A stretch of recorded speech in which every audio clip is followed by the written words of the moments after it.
Hello mga gayam. So ngayon for this today video magtatanim ako ng forages, uri ng napier. Actually may dalawang uri na ako ng napier dun sa bukid. At ito naman ay yung pangatlo, nakuha ko dun sa Kasbahain kay Paps. So kahapon ko ito nakuha mga gayam.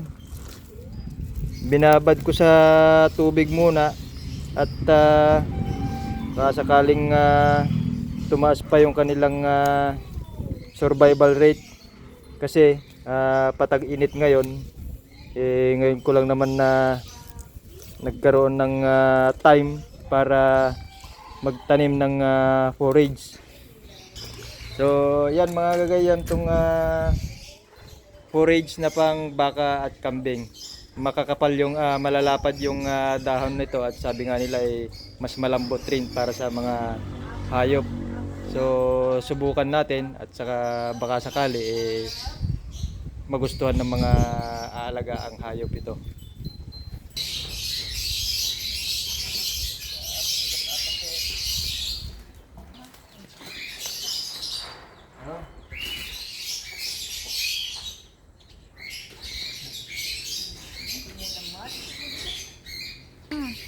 Dito na. Thank you. Awaran.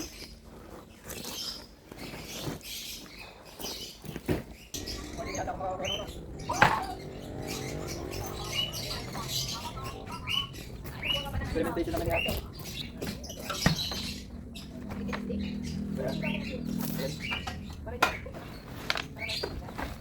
Tabi.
So ito yung mga gagayam, yung itatanim kong cuttings ngayon.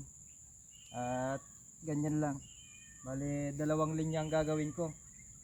Ito, kabilaan sila. Yan.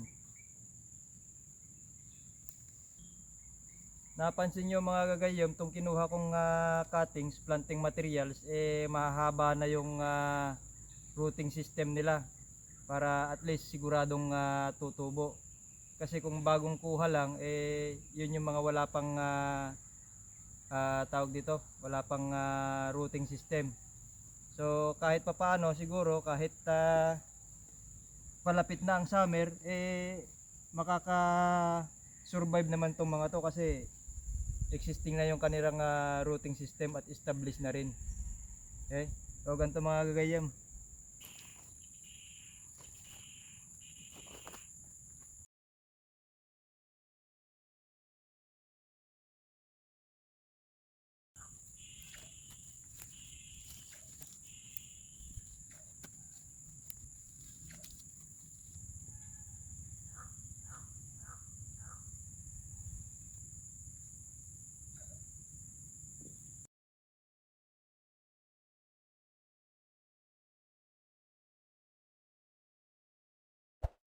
Okay na mga gayam, naitanim ko na itong mga linya ng cuttings hanggang dun sa dulo at mamanumanuhin ko ulit ito na tatabunan. So hopefully ang design nito, lahat ng nodes nito ay may tutubong suloy at yun naman ang kukunin nating ipapakain pag nag-matured na sila. Okay.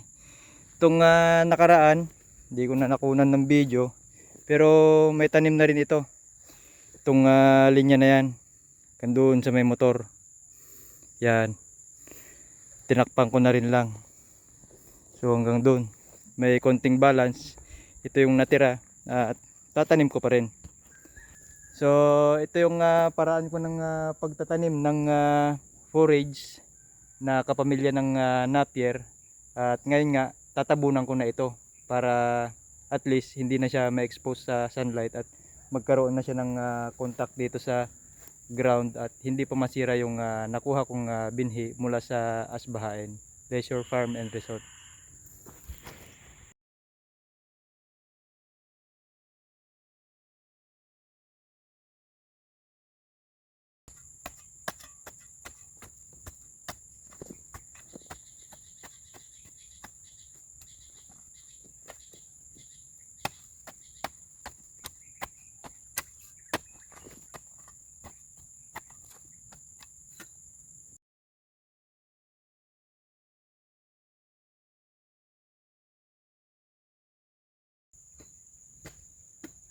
Okay mga gayam, natapos din.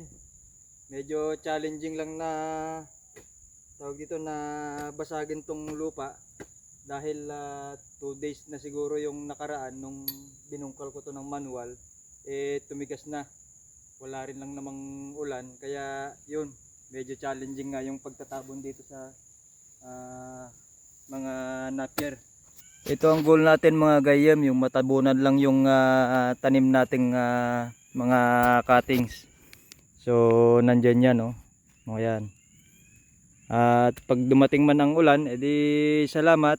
Kung hindi ay obligado akong magdidilig para at least masustain yung moisture na ng lupa.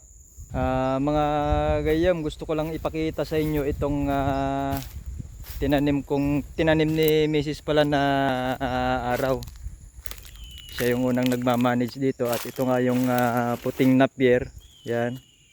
Overgrown na yung mga yan at saka yun yung violet. Yan. So yan na yung dalawang uri ng Napier na nandito sa bukid ngayon. At pangatlo yung bagong tanim. Naglinis din ako dito sa bukid para at least okay naman tong working space natin. Dito may ilang puntos pa ako dyan na lilinisan para pagtaniman ulit ng Napier. Kaya yung brush cutter ko napagod at kailangan mo ng ikondisyon. Okay mga gagayam, hanggang dito na lang itong ating video at sa susunod i-update ko kayo kung anong nangyari dito sa tinanim kong Napier. Hanggang sa muli, paalam!